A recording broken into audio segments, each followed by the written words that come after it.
What's going on, guys? Welcome back to the channel. If you're new here, my name is Nick, and if you're looking to get fit at home, eat the foods you love, and still get the results you want, then you have come to the right place. Today, we are talking about a not so sexy topic, which is the maintenance phase of dieting. Also known as a period following a fat loss phase where you gradually increase your calories back up to a baseline level to maintain that new low weight for the long term. This is an often skipped or misunderstood step after a fat loss phase. Everyone thinks they need to maintain the low calorie point that got them to the new low weight, when really that's not the case. There is a way to increase your calorie intake and still maintain that weight. It just has to be done in the proper way. I'm gonna walk you through why you should perform a maintenance phase after a diet, how you do it, and how long you should do it. Let's jump into it. Okay, so the benefits of a maintenance phase. Number one on the list is to reduce the psychological and physical detriments that happen during a fat loss diet. We've all stuck to a 6 or 8 week diet before and known that it can be hard on both your body and your mind to kind of sustain all the way through. By introducing this period where we're slowly building back up calories, allowing a little bit more room for tasty treats, drinks, things we enjoy that maybe we had foregone during the fat loss phase, this helps alleviate some of that physical and psychological stress that comes with a diet. Number two, as we lose weight, our body and metabolism is adapting to that lower weight level, actually slowing down our metabolism and unconsciously making us move less throughout our daily lives. So maybe less fidgeting, less likely to go for a walk, less likely to get up and clean those dishes. And the combination of these two really help to drive the metabolism down to try to prevent your body from losing fat. Because at the end of the day, your body is trying to retain as much weight as it can because of our evolutionary past, where we never knew where our next meal was going to come from. During a maintenance phase, the exact opposite happens here. Our metabolism starts to slowly adapt to the slight increase in calories that we are introducing in a methodical way, and we unintentionally start to move more throughout our daily lives, increasing our NEAT, which is our non-exercise activity thermogenesis, which is a large part of our daily metabolic rate. Just by the very nature of adding in more calories, our metabolism starts adapting to those higher calories, and we start moving more. Next up is the benefits that it has to hormones that not only suppress our appetite, but also ignite our appetite. During a dieting phase, appetite-stimulating hormones are increased, causing us to crave more, be hungry a little bit more.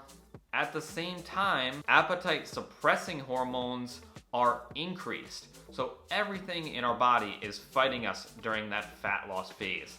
And this exact opposite happens as we head into maintenance and build those calories back up.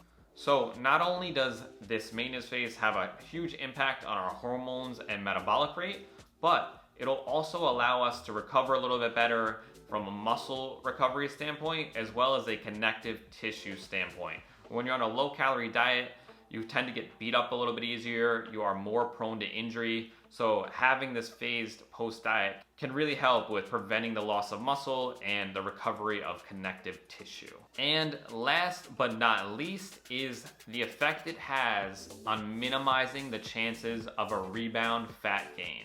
All too often, people are super strict on their diet and they may reach their fat loss goal, but as soon as their diet ends, they let their cravings take over and they gain that weight back immediately.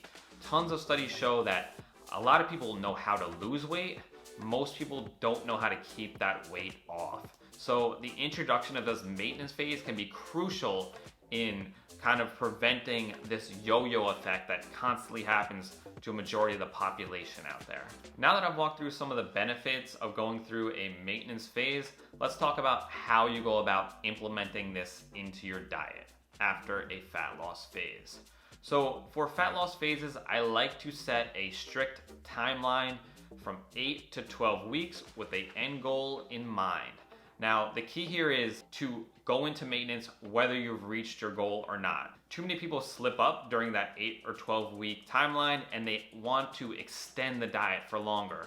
16 weeks, 18 weeks, 20 weeks. And by doing this, all those downsides that happened that I talked about previously are all accumulating and building and accumulating and building and making it harder and harder for you to lose weight. Where you'd be much better off if you just cut it off at that 8 or 12 week mark that you had originally set and gone into a maintenance phase. So I like a hard deadline, and then you want to perform maintenance at the same length of time or about 3/4 the amount of time that you did the diet. So if you did an 8-week diet, you should do a 6 to 8 week maintenance phase to allow for full recovery. And if you didn't originally meet your goal, you can go back and then cut some more after that. You'll be starting from a higher caloric point and should have an easier time losing that last few pounds. The way we go about implementing the maintenance phase so that we don't gain too much weight back quickly is to introduce around 200 to 400 calories every 3 to 4 weeks. So as soon as your fat loss diet, introduce 200 to 400 calories depending on whether you're a male or female, and monitor your weight over the next few weeks. You may see a tiny increase at the very beginning from more food in your belly, a little bit more introduction to carbohydrates and glucose into those muscle tissues. That's something I wouldn't worry about, but it should stabilize out after that. And if you're maintaining that weight for the next 3 or 4 weeks, you can bump up another 200 to 400 calories. The goal here is to get back up to your maintenance calories that you were at prior to your last diet and maintain that new lower weight. After you've reached your 6 to 8 week cutoff on the maintenance phase, you can then cut again if you want to lose more fat, or if you're at a weight that you're happy at, you can continue on with this maintenance period for as long as you like until you decide another goal, or potentially forever. Just so you understand how important this maintenance phase is, you have to understand a little bit about what your body does to fat cells as you lose weight and what has been shown to potentially happen afterwards if you suddenly gain that weight back. So as you lose body fat, your fat cells are actually shrinking, not disappearing.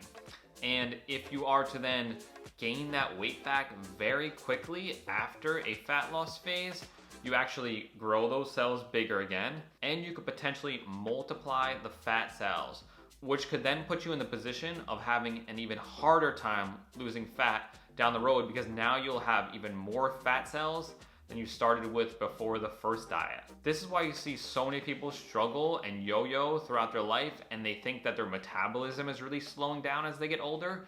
But in reality, they have been through so many fat loss and yo-yo phases that they have far more fat cells than they did the first time they dieted, making it harder and harder and harder to lose that fat every subsequent diet that they do.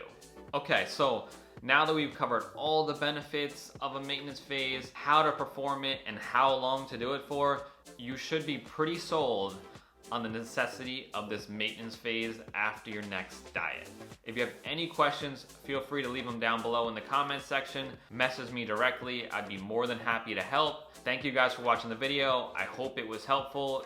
If you'd like to see more videos like this, please subscribe, hit the like button, turn on that notification bell so you get notified anytime I put out a new video. I really appreciate it, guys. See you in the next one.